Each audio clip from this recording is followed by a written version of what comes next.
is election day, and in San Antonio, voters will decide on Proposition A. Yeah, our Jose Arredondo explains why locals are divided on the controversial policies, including no-knock warrants.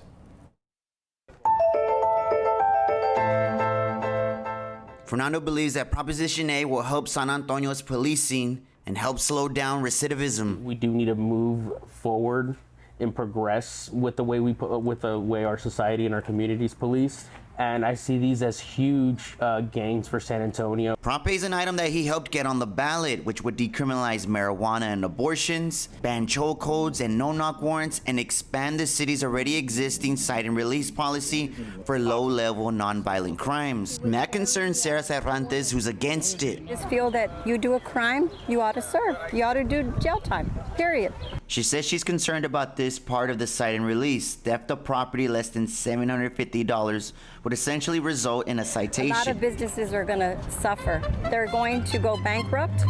They're going to have to close because of it, because it's just cite and release. Political science chair at UTSA, John Taylor, says that this portion of Proposition A has been the talk of the town. And therefore people are claiming, oh, they'll be able to run tabs at an expensive restaurant in some place. No, they really won't. But this is politics.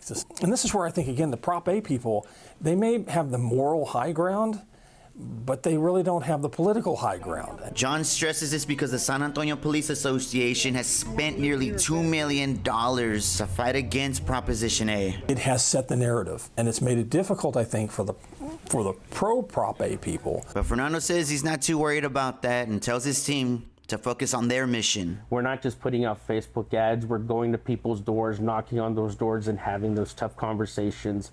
We're helping digest the policy.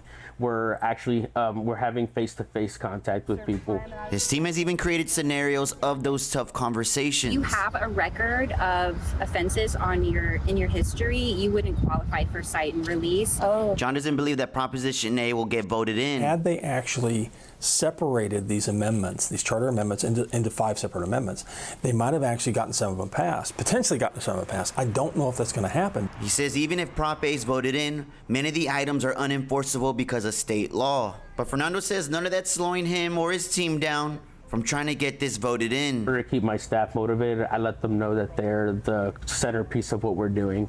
Those conversations that we have are what's going to get people to come out to vote. Thanks for watching our YouTube channel. For more refreshing stories about your community, click the subscribe button over here.